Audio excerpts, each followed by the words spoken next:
ETF index mutual funds నేర్చుకుని stock మార్కెట్లో రాణించాలనుకుంటున్నారా? వెంటనే ఈ నెంబర్కి కాల్ చేయండి. నమస్తే రమగారు. నమస్తే జయ. రమగారు, భగవంతుని ఆరాధించటం ఒక్కొక్కరం ఒక్కొక్క పద్ధతిని ఫాలో అవుతాం. ముఖ్యంగా మీరు చెప్పేది ఏంటంటే, మన పెద్దలు, మన పూర్వీకులు, మన కుటుంబంలో ఉన్న మన పెద్దలు ఏది అవలంబించారో అదే పద్ధతిని ఫాలో అవ్వండి. ఎవరు చెప్పినా దాన్ని కాకుండా మన కుటుంబాన్ని ఫాలో అవ్వండి అని మీరు చెప్తారు. ఇవి కాకుండా సామూహికంగా చేసేవి కొన్ని ఉంటాయి. అది ఎవరు చెప్పినా చెప్పకపోయినా దాన్ని మనం ముందుకు తీసుకుపోతూ ఉంటాం. ఈ మధ్యకాలంలో మనం చూస్తున్నాం కొన్ని కొంతమంది చెప్పడం, పెద్దలు గురువులు చెప్పడం, రకరకాల దేవతల్ని కొంతమందిని పూజించటం వల్ల కొన్ని శక్తులు వస్తాయని, చాలా అంటే అపారంగా చాలా తక్కువ సమయంలోనే ఆ దేవతల అనుగ్రహానికి మనం లోనవుతామని, కాస్త కష్టతరమైన ఇలాంటి పూజలు చేయాలని, ఇలాంటివి మనం వింటూ ఉంటాం. నాకు ఒక అనుమానం వస్తుందండి, ఇవందరం చెయ్యొచ్చా? ఎవరైనా చేసుకునేవేనా ఇవన్నీ? ఎందుకంటే సామూహికంగా వింటూ ఉన్నాం. మనం ఎప్పుడు వినని కొన్ని దేవతల పేర్లు, దేవుళ్ళ పేర్లు కూడా వినేసి ఈ వ్రతం, ఈ పూజ, ఈ నోము అనేది మనం వింటూ ఉన్నాం. అది ఎంతవరకు కరెక్ట్ రమ్మగారు? ఇప్పుడు కూడా స్వధర్మ నిధనం శ్రేయ, పరధర్మము ఎప్పుడు భయావహంగానే ఉంటుంది. సాత్విక దేవతారాధన ఏమన్నా సమయాచారమే మన పద్ధతి. మనం మామూలుగా కూడా ఒక 50 ఏళ్ల క్రితం, ఒక 30 ఏళ్ల క్రితం మన ఇంటా వంట లేదు. మన చిన్నప్పటి నుంచి మన ఇంట్లో దీపారాధన కూడా తెలియని వాళ్ళు చాలా మంది ఉంటారు. అవును. క్రమంగా ఏంటంటే మనకి ఏమైనా సమస్యలు, మనకే ఏదో ఆస్థ దేవుణ్ణి చేసేసుకోవాలి అని దేవాలయానికి వెళ్తే ఎవరో ఏదో పూజ చేసుకున్నారు, అది బాగుందని చేస్తారు. సత్యనారాయణ వ్రత కథలో అలాంటిదే చూస్తాను చూడు మనం. అవును అవును. ఎక్కడో దారేపోతూ వాళ్ళు ఎవరో చేసుకుంటూ ఉంటే ఇది ఇంత మంచిది, ఇది ఇంత సింపుల్ అంటే చేసుకోవటం. ఒకళ్ళని చూసి ఒకళ్ళు నేర్చుకున్నారనే సత్యనారాయణ వ్రత కథ మనం ప్రతి పెళ్లిలోనూ, ప్రతి గృహప్రవేశంలోనూ వింటామా? అవునండి. ఈ కార్తీక మాసం అయితే ఎన్నిసార్లు ఎంతమంది ఇళ్లలోకి వెళ్తామో ప్రసాదం తెచ్చుకోవటానికి. ఇది పాయింట్. కాకపోతే సాత్వికమైన దేవతల ఆరాధన ఎవరి దగ్గరైనా చూసి విని కాదు, వినిలేదు. సత్యనారాయణ వ్రతంలో ఆ దేవతార్చనని చూసి ఆ తీర్థప్రసాదం స్వీకరించి ఈ స్వామికి నేను కూడా చేస్తానని చెప్పుకున్నారు. మీరు కూడా చూడాలి, తెలుసుకోవాలి, అప్పుడు ఏదైనా చేసుకోవచ్చు. ఇక్కడ సాత్వికం అనేది ఒకటి ఉంది. సాత్వికమైన దైవం అనేది ఒకటి ఉంది. మనకి సాత్విక దైవాలు సాధారణంగా విష్ణువు, లక్ష్మి, మన దసరాలో అమ్మవారు ఏదైనా చదువుకోవచ్చు, చేసుకోవచ్చు. దీంట్లో ఎక్కువ బలవత్తరమైన శక్తుల గురించి దశమహావిద్యలు చెప్తారు. తర్వాత మనం ఎప్పుడు చేసుకునేవి రెండు నవరాత్రులు. ఒకటి వసంత నవరాత్రులు, రెండోది శరణ్ నవరాత్రులు. ఇటీవల కొంతకాలంగా యూట్యూబ్లో, మన ఫేస్బుక్లో అన్ని ఏమనాలి దాన్ని, సోషల్ మీడియాలో ప్రఖ్యాతంగా చెప్తున్నది వారాహి నవరాత్రులు, శ్యామల నవరాత్రులు. మీరు నాతోటి కూడా చెప్పించారు. శ్యామల కానీ వారాహి కానీ ఈ సమయాలు మంచివి కాబట్టి ఏదైనా చదువుకోండి అంతే, ఆరాధనలోకి దిగద్దు. నేను చెప్పే కదా ఆ మాట. అవునవునవును, క్లియర్ గానే. అవును. మీరు అవి చేయకపోయినా నష్టం లేదు. చేసేటప్పుడు జాగ్రత్తగా చేయాలంటే అసలు వారి అమ్మల ఆరాధన ఎక్కడ చేయొచ్చు? ఏదైనా పీఠంలోనో, క్షేత్రంలోనో, పీఠాధిపతుల దగ్గరకు వచ్చేస్తే అలాంటి చోట అటెండ్ చేయొచ్చు, ప్రసాదం తెచ్చుకోవచ్చు తప్ప మనం చేయకూడదు. మనం చేసుకునేదైతే కాదు. అంటే చేయటం వల్ల ఇబ్బందులు ఉంటాయా, లేకపోతే ఏదైనా లోపం జరిగితే సమస్య వస్తుందా? సరిగ్గా చేయకపోతే బెడిసి కొడతాయి. నీకు సరిగ్గా అంటే నీకేం తెలుసు? మొదట అసలే తెలియదే మనకి. మనం విని విని వాళ్ళు వీళ్ళు మేం చేసుకున్నాం అని చెప్తే నువ్వు విని చేసుకుంటారు. ఇప్పుడు మనకి ఎలా అయిందంటే, పెద్దవాళ్ళు, గురువులు, లేకపోతే ప్రవచనకర్తలు, చాలా ఎక్కువ విషయ పరిజ్ఞానం ఉన్నవాళ్ళు దీన్ని ఏదైనా ఇది చేసుకోవచ్చు అని చెబితే ఫాలో అవ్వటం కాకుండా, ఇప్పుడు ఎవరైనా సరే మేము ఆ గుడికి వెళ్ళాం, ఆ పూజ చేసుకున్నాం, ఈ గుడికి వెళ్ళాం, ఈ పూజ చేసుకున్నాం, లేకపోతే ఇదేదో చేసాం, విపత్కర పరిస్థితుల్లో ఇది చేసాం, దీనివల్ల జరిగింది అని సామాన్యుల దగ్గర కూడా విని కాపీ చేసుకుంటున్నాం. ఇప్పుడు మొత్తం ఊరంతా పూజలే ఉన్నాయి జయ. అవునండి. ప్రతి వాళ్ళు ఎవరో ఒక ప్రత్యేక దైవాన్ని ఆరాధిస్తూనే కనపడుతున్నారు. అది మంచి విషయం అయినా మంచిదే. కాకపోతే ఇది బెడిసి కొడితే అది ఆలోచించలేకపోతుంది. మనకేం తెలీదు వాటి గురించి, తనకి ఎలాంటి ఆచారం పాటించాలో తెలీదు. చాలా ఇళ్లలో ఆడవాళ్ళు పూజలు చేసుకుంటుంటే మగవాళ్ళు శుభ్రంగా నాన్ వెజ్ వండించుకుని తింటారు. అన్ని రకాల క్రియాకలాపాలు జరుగుతూనే ఉంటాయి. కొన్ని దైవారాధనలకి అవి కుదరకపోవచ్చు. మాంసాహారం ఆవిడెవరికో అమ్మవారికి పెడతారని మీరు ఇంట్లో వండు తినకూడదు. మాంసాహారం పెట్టడం పుస్తకంలో ఉంది, మనకు తెలియదు కదా. అది కాదు జయ. ఇప్పుడు ఒక గన్ను చూపించాం, నువ్వు దాన్ని గుర్తుపడతావు. దాని పేరు నీకు తెలుసు, AK-47. దాన్ని వాడడం నీకు వస్తుందా? వాడెవడో ఒకడు ఇది AK-47 నేను ఎప్పటి నుంచో చిన్నప్పటి నుంచి వాడుతున్నాను, నాకు చాలా బాగుంది అని చెప్తే నువ్వు కొంటావా దాన్ని? కొనం కదా, ప్రమాదం అది. అవునా? ఇప్పుడు ఒక బాంబు తయారు చేయటం, బాంబులు తయారు చేశారు, నాలాంటి మామూలు వాళ్ళని తీసుకెళ్తే దాన్ని మనం వాడగలమా? లేదు. చూసి ఊరుకోవాలి. కరెక్ట్ నమ్మగారు. ఇవి కూడా అంతేనమ్మా. దేవతారాధన ప్రధానమైంది. మన సొంత ఆచారాన్ని పాటిస్తూ వెళ్ళే విధానాన్ని పాటించండి. ముఖ్యంగా ఇతరులు చేసే దేవతారాధనలోకి వెళ్ళద్దు. ఏదైనా భగవంతుడే కదా అనే ప్రశ్న లేవనెత్తుతూ ఉంటుంది. ఇప్పుడు నేను అదే అంటున్నా, మరి మీకు ఒక దైవం ఉన్నప్పుడు ఇంకో దైవాన్ని నువ్వెందుకు వెళ్ళినట్టు? ఏదైనా భగవంతుడేగా. నువ్వు నూకాలమ్మనో, అంకాళమ్మనో, అంకమ్మ తల్లినో, వీరమ్మ తల్లినో, తలుపులమ్మనో నువ్వు అర్చించేటప్పుడు నువ్వు ఇంకొక వేరే దైవారాధనకి ఎందుకు వెళ్తావు? నువ్వు సేమ్ ప్రశ్న, ఇదే ప్రశ్న, ఇదే క్వశ్చన్. ఇంకా అందులో వేరే నీకు ఒకటి ఉన్నప్పుడు దాన్ని మరింత శ్రద్ధగా చెయ్యి. మీ ఇంట్లో ఏమైనా మరి ఎందుకు పరుగులు తీస్తున్నామంటారు చెప్పండి, మీ ఒపీనియన్ చెప్పండి నమ్మగారు. మనుషులకి ఏమంటారంటే మహత్వాకాంక్షలు ఉంటాయి జయ, ఏదో కావాలి ఎప్పుడు కూడా. ఇక్కడ ఏదో సమస్యలు ఉన్నాయి, మనం రోజువారీ చేసేవి చేస్తూనే ఉన్నాం. ఈ ఇంట్లో ఇన్ని ప్రాబ్లమ్స్ ఎందుకు ఫేస్ చేస్తాం మనము? చాలా కష్టాలు ఉన్నాయి. వారాహిని చేస్తే అదేదో కష్టాలు తీరుతుందని ఒక అమ్మాయి ఎవరో చెప్తుంది, ఒక అమ్మగారు చెప్తారు, అటు పరిగెడతారు. అక్కడెక్కడికో వెళ్ళండి జయ. ఇందులో దర్గాలని కూడా చెప్తారు జయ. అవునండి. ఇప్పుడు అలాగే కదా పరమతంలోకి వెళ్ళిపోతున్నారు మన వాళ్ళు. ఆయన్ని నమ్ముకో, నీ కష్టాలు తీరుస్తాడు. అసలు కష్టాలు లేకుండా ఎవడైనా లోకంలో మనిషి ఉంటాడమ్మా? ఏ మతంలో ఉన్నా, ఏ మతం వాడికైనా జబ్బులు తప్పవు. ప్రేమించుకోవటాలు, లేచక్కపోవటాలు ప్రతి దాంట్లోనూ ఉన్నాయి. పిల్లలు మాట వినకపోవడం ప్రతి దాంట్లోనూ ఉంది. ప్రమాదాలు ప్రతి వాళ్ళకి వస్తాయి. అందరం మనుషులమేనా? వాళ్ళు ఏమైనా దిగొచ్చారా? వాళ్ళు దిగొచ్చింది లేదు, మనం దిగిపోయింది లేదు. మనమే తెలియక మనం కూర్చున్న కొమ్మని నరుక్కుంటున్నాము. కూర్చున్న కొమ్మలు నరుక్కోకండి.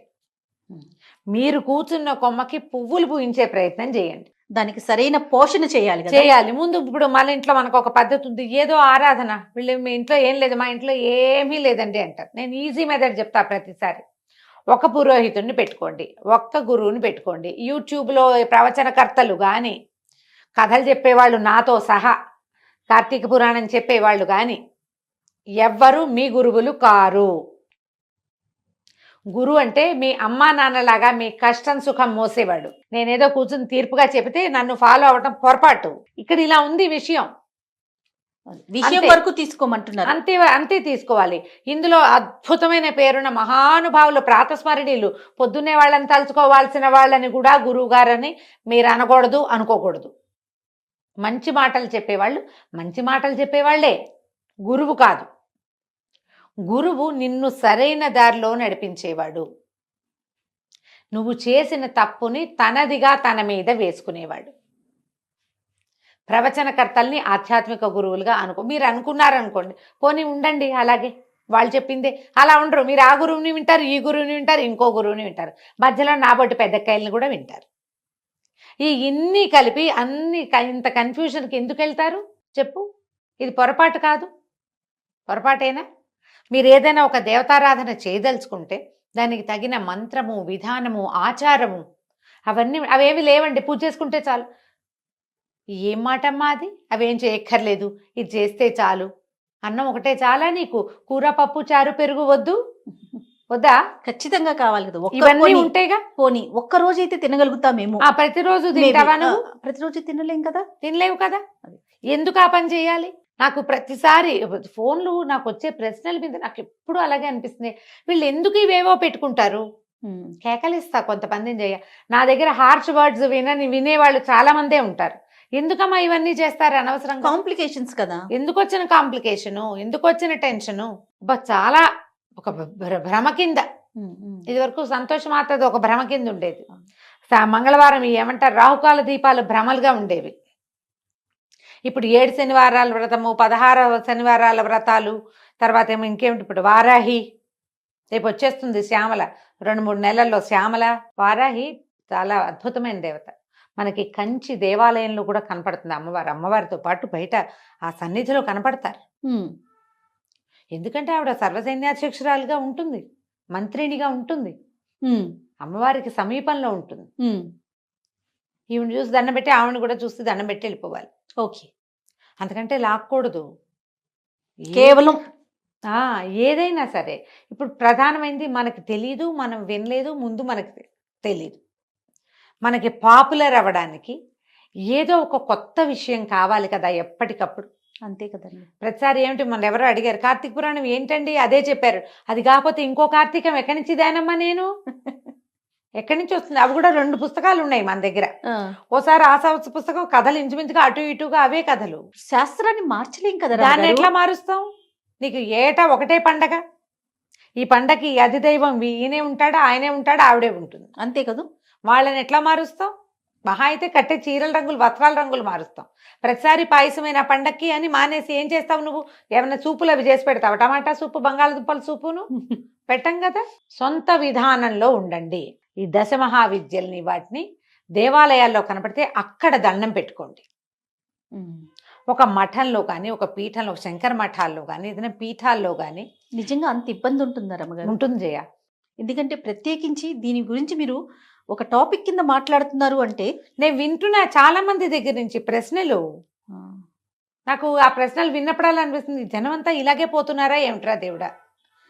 సులువుగా సాధ్యపడేవాడు వెంకటేశ్వర స్వామి ఉన్నాడమ్మా. తలుచుకుంటే చాలు కదా. తలుచుకుంటే చాలు, చిన్న కోరికను కూడా తీరుస్తాడని అసలు ఆ వెంకటాచల మహత్యంలో ఎంత క్లియర్గా చెప్తారో. ఆయన మాట్లాడ్డంతే. మన పక్కన మన పెద్ద మనిషి 10 అడుగుల ఎత్తున్న మన పెద్దన్నయ్య మనతో పాటే ఉంటే అడిగి ఏదైనా చేయించుకోగలం మనం. మొక్కు, ఎంత చిన్న మొక్కు తీసుకున్నా నీకు కావలసిన వరం ఇచ్చేవాడు కలియుగ దైవం ఉన్నప్పుడు ఎందుకు వచ్చిన పరుగులు పెడతారు?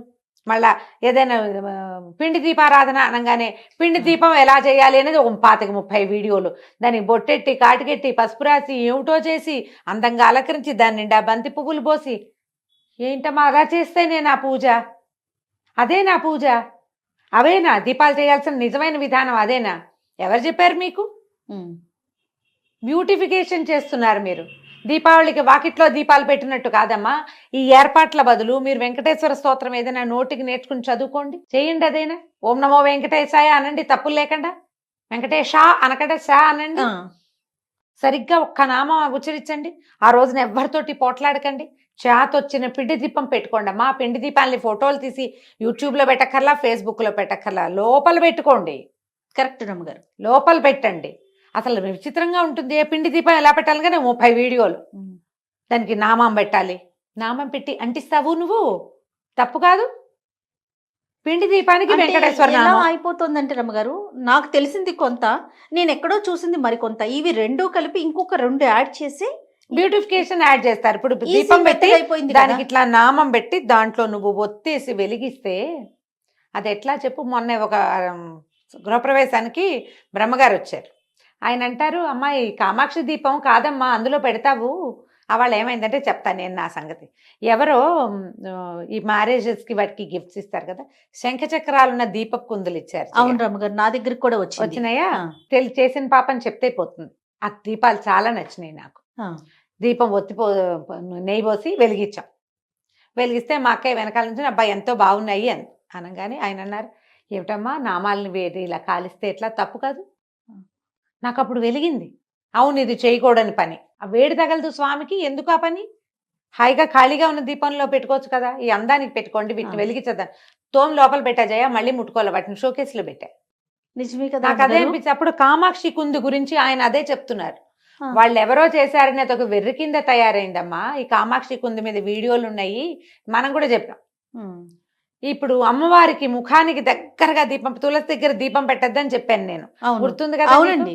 అలాంటిదే ఇది కూడా. ఆమె చక్కగా ప్రతిమా విశేషం చేసి ఆమె మీద నుంచి దీపం పెడితే అది ఎట్లా పనికొస్తుంది? ఇప్పుడు నువ్వు పేపర్లు ఎత్తుతున్నావు, ఈ పేపర్లలో ఒక వినాయకుడి బొమ్మ ఉన్న పాంప్లెట్ వచ్చింది, అందులోకి చెత్త ఊడుస్తావా నువ్వు? ఊడ్చాం కదా. తప్పు అది. మన భారతదేశం అంతా ఈ పచ్చిపాపాలతోటి కుళ్ళిపోయింది అన్నారు ఆయన. లక్ష్మీ బాంబులని లక్ష్మీ అవుట్లకి లక్ష్మీదేవి బొమ్మ వేస్తారు, అది కాలబెట్టేసుకున్నామమ్మా, అందుకే భారతదేశం అధోగతి పాలవుతుంది అంటున్నారు. ఇదొక పాయింట్. ఇవి అన్ని మార్చలేవు, కొన్ని మార్చుకోగలుగుతాం కదా. మన చేతిలో ఉన్నవి మారుస్తాం కదా, మార్చుకోగలం కదా. దయచేసి ఉగ్రదేవతారాధనకి వెళ్ళకండి.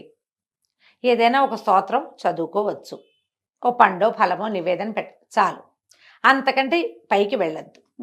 దశ మహావిద్యలు కానీ తర్వాత ఏమో ఇంకా ఉన్నాయి మనకి అమ్మవార్ల స్వరూపాలు, మనం ఇవి చేస్తాం కదా ఈ దసరాలో అమ్మవారికి అక్కడ చేస్తారు. మన మామూలుగా మన విజయవాడలో ఏమో అవతారాలు వేస్తారు కదా నవదుర్గలు, నవదుర్గా స్వరూపాలు కానీ వారిని విడిగా అర్చించేందుకు పూనుకోకండి. నవదుర్గలకు ఒక స్తోత్రం ఉంది, ప్రథమం శైల పుత్రీచ, చదువుకో అంతే. అంతకంటే ఒకవేళ మీ ఇంట్లో ఉంటే, ఇప్పుడు ఇందులో అసలు పాయింట్ చెప్దాం, మీ ఇళ్లలో ఆనుచానంగా ఇదేదైనా విధానం ఉన్నవారు పాతకాలంలో ఎలాంటి వ్యవహార విధానాలు పాటించేవాళ్ళో అది పాటిస్తూ మీరు జరుపుకోండి, మాకే అభ్యంతరము లేదు. విధానాలన్నీ తీసి పాడేసి మడి మైల అన్నీ తీసి పక్కన పెట్టేసి అది మాత్రం చేస్తానని అనకండి. మన పూర్వీకులు ఏం చేసినా పూర్తిగా మన మంచి కోసం ఆలోచించే చేశారు. ఒక దైవత ఆరాధన ఉంది మన ఇంట్లో అంటే దానికి తగిన పద్ధతిని ఏర్పరిచి పెట్టేవాళ్ళు అంతే. ఇప్పుడు నువ్వు పద్ధతులన్నీ వదిలేసి అదొక్కటి తీసుకుంటానని మనం అనకూడదు. ఇప్పుడు టీవీలలో ఎక్కడైనా మనం వింటాం, ఇది చదువుకోండి, ఆ స్తోత్రం చదువుకోండి, ఈ స్తోత్రం వరకు ప్రాబ్లం ఏం లేదు. నేను ఎన్నిసార్లు చెప్పాను, మంత్రం అని మాత్రం వెళ్ళకండి, మీకు అక్షరాలే పలకవు. మామూలుగా భగవంతుడు అంట కూడా, అది భగవంతుడు భక్తి అంటాం. మీరు ఎప్పుడు అనరో అక్కడ రావాల్సిన భావం రాదు. లోపల ఉండాలంటే కృష్ణారామ అనుకోండి, తేలిగ్గా ఉంటాయి. ఈ పెద్ద పెద్ద వాటికి ఎందుకు వెళ్తాము, అనవసరం కదా. కాదు రమ్మగారు, ఇంకొకటి వింటూ ఉంటాం, పలికేవన్నీ తప్పులు పలికేసి భగవంతుడికి అవన్నీ పర్వాలేదు, మన లోపల మనసులో భావన ఉండాలి అంటారు. నువ్వు అసలు తప్పు పలకటం ఎందుకు, మనసులో భావన అదొకటి అనిపిస్తా ఉంటుంది. ఎప్పుడు నేను ఒకటే చెప్తా జయ, ఈ ప్రశ్న నేను 5-6 సార్లు ఎదుర్కొన్నా. నేను ఒకటి క్లియర్గా చెప్తా, నీకు భావమే ముఖ్యమైతే స్తోత్రానికి ఎందుకు వెళ్ళావు నువ్వు? దేవుడా దేవుడా దేవుడా దేవుడా దేవుడా దేవుడా దేవుడా అనుకో, అయిపోయిందిగా. ఎందుకు స్తోత్రానికి వెళ్ళావు? అందులో ఏదో ఉందని వెళ్ళావు. ఉందన్నప్పుడు దాన్ని సరిగ్గా ఉంచు. ఉందనుకున్నప్పుడు సరిగ్గా ఉంచాలి. నువ్వు అద్దం చూసావు, అద్దం చూసుకున్నావు, దిద్దుకోవడానికే కాదా? అంతే కదా, మొహం దిద్దుకోవడానికి చూస్తావు అద్దం, సరిచేయి దాన్ని. అద్దం చూసుకునేది ఎందుకు? కరెక్ట్ అండి. ఎలా అయినా సరే ప్రపంచం నన్ను యాక్సెప్ట్ చేయాల్సిందేనని నీకు ఉందనుకో, అర్థమే చూడవు, నువ్వు చూడాల్సిన అవసరమే లేదు. నువ్వు ఎందుకు చూస్తున్నావు? ఇది ఆలోచించండి అమ్మా. దయచేసి వీడియోలు ఏవి ఉన్నా చూసి వదిలేయండి. అలా అనుకోని ఊరికే శ్రవణంలాగా ఎక్కడో కాసేపట్ల వీడియోలో 5 నిమిషాలు కనపడి వాళ్ళంతా అలంకరించుకున్న దానికి అట్రాక్ట్ అయ్యి మాకు అదేదో బ్రహ్మాండం బదులైందంటే నమ్మద్దు. మీ పిన్నో, మీ బాబాయ్ కూతురో, మీ మావయ్య ఇంట్లోనో ఈ పూజ చేసుకుంటున్నాము, మాకు చాలా బాగుందంటే ఓసారి వెళ్ళి చూసి కావాలంటే అప్పుడు దిగచ్చు. నమస్తే. నమస్తే.